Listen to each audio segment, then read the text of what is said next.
Yo, it's your boy Deadeye with your girl on the hiphop.com out in Atlanta. You know what it is, representing the UK. This is what we do. Okay. So why the name Deadeye? Basically, when I was 9, I got run over coming home from school. So I got scars on the left side of my face. So obviously, when I was growing up, the people used to call me different names: Scarface, Triangle Eye.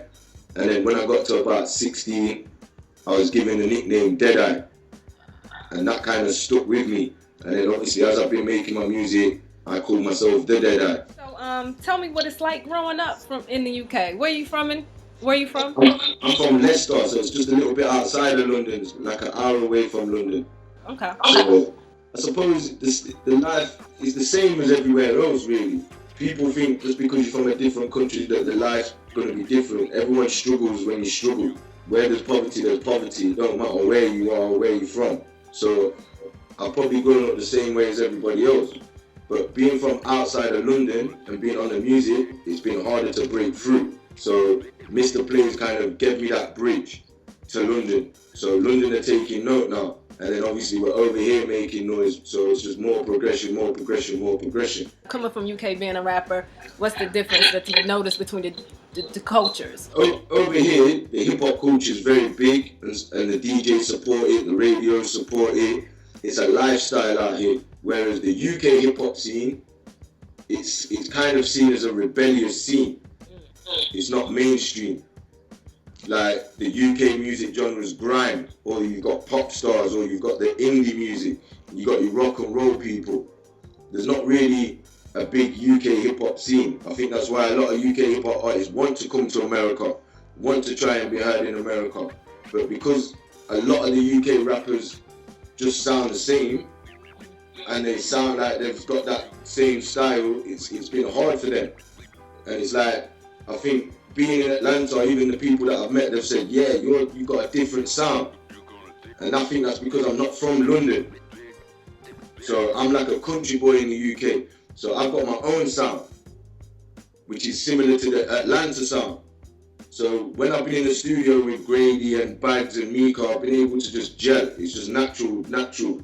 Whereas if I'm in the studio with these London artists, I have to kind of change my style, adapt. So I think that's why I'm not as accepted in London as I can be over here. So what's the one word that describes your flow? The one word I'd say definitely is hard working. What's the word for it? Persevering. You got a new mixtape. It's called Money in the Music.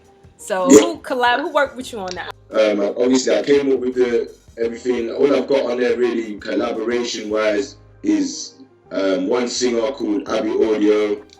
There's a girl group on there called Speechless. But other than that, the majority of the mixtape is myself. And then different producers that I've worked with more than anything, not really other artists. And I think the follow-up mixtape, Money in the Music 2, that's where I'm going to be having my features. That's what, over here I've recorded 6 tunes, so I'll probably use 2 of them for the follow-up mixtape. Then I've got a couple of artists from London that are going to jump on a couple of tracks. So the follow-up mixtape will be more different style of music as well. So it won't just be my own influence. I'll be able to see what the other artists want to bring to the table. What's the message that you want us to get from listening to your new mixtape? What's the message that you bring in? I'm just letting people know that the life is the same no matter where you're from, and that England's bigger than just London. You might in the United States think, yeah, everything happens in London. But you got to remember, like, you've got New York, Michigan, Detroit, Chicago. We've got a lot of different cities as well. And there are people on there grinding all these different cities. And it's about time that people let them be heard. So really, I'm hoping that this mixtape opens doors for all the other cities to start coming to London and being like, yeah, here's my music. So then the UK music scene as a whole has to grow. So who are some of your influences in hip-hop? Who'd you listen to growing up? I was listening, growing up, obviously, started off with like your Mobb Deep, your Tupac, your Onyx, your Biggie Smalls. Nowadays, progress from your Young Jeezy, your French Montana, your Futures, your 2 Chainz. Obviously the music progresses. Some artists are able to progress with it and keep that new sound all the time. Some of artists fall off, so they get forgotten. A new artist comes and just takes the play. So it's nice, it's good. Right now, French and Jeezy kind of fell off for me now. French is up there for me right now. Getting back to your mixtape, I don't mean to like jump back and forth, but how many tracks can we expect on it? There's 12 tracks on that mixtape. A lot of the music that I wanted to put on there was newer than this music, so I was in a different place. So I didn't want to throw it onto the mixtape because it wouldn't have gelled with the rest of the songs. So I've got 12 on there so that the story's continuous, and that's that part of my life. So when the next mixtape comes out, you'll be able to see the stage that I'm at now. Obviously, the mixtape series will be a Money in the Music series, because obviously that's what it's been about for me. I'm trying to make the money to put into the music. You get what I'm saying? So for me, that's what it's been about, the money in the music. Without the money, I've not been able to make the music. So that's the mixtape series, and then obviously I'll be dropping singles, I'll work on EPs, and then we'll work on them then when it comes to it. But I've got the material, I've got the music there, it's just trying to find the timing and what's ready for what and what the time is now. So what else do you see yourself venturing out into? Well, I'm working on a clothing line called Time Don't Wait, TDW Clothing. I've been working on that for about a year now. I'll be launching that in the new year. I've got all the designs, everything's ready to go, website. I bought a few samples out here for people so that they can get their pictures, everything, so I can start the marketing. In fact, this jumper that I'm wearing now is my own label, Time Don't Wait. You know, that's cute. I like that. So all the concepts are on time, basically. In my mind, time's infinite. So you can never run out of ideas for time. You've got the past, the future, the present, all different ways of telling the time, all different aspects of time. So for me, the concept of time is never going to run out.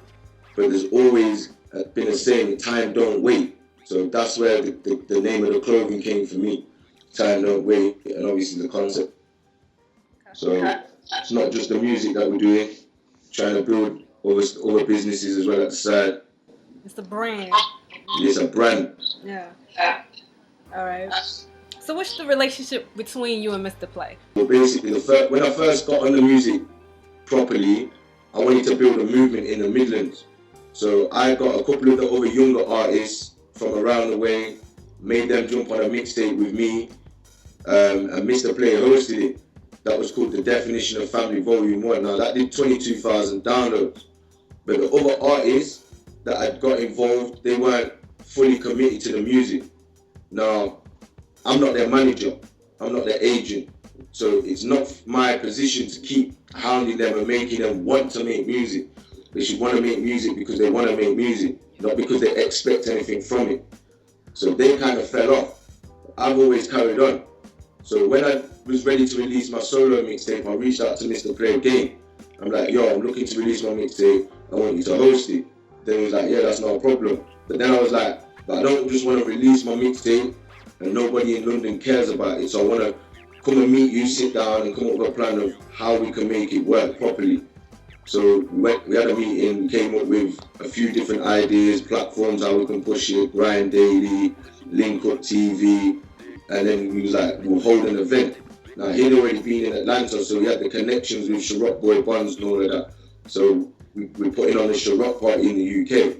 Now everybody sees the advertising, the marketing side of things that's going on with that. So everybody's taking note before the mixtape's even been released now. So whereas before, so the hype's being built. Kind of happy with how it's going right now. Tell me some UK slang, like we got turned up here. Do you guys say that there, or is there an equivalent to it, or? Yeah, turn up, you know, I've only just started to hear that since I've been out here. But like, wavy, that's kind of a word that everybody's adopted from the States, from the wave. Everyone's starting saying, yeah, let's go out and get wavy. But the slang in my area is different to the slang in London. So it's like, I don't even know how to explain it. Like, they'll probably call it, obviously they're smoking cigarettes. I don't smoke cigarettes, but I'd say, oh, do you want a fag? They call it a fag in my end, not a cigarette, whereas over here, fag is again, different word again. Kind of weird how all the different meanings of the slang could translate differently wherever you are. You lot smoke swishers and blunts, but we have Rizzler paper.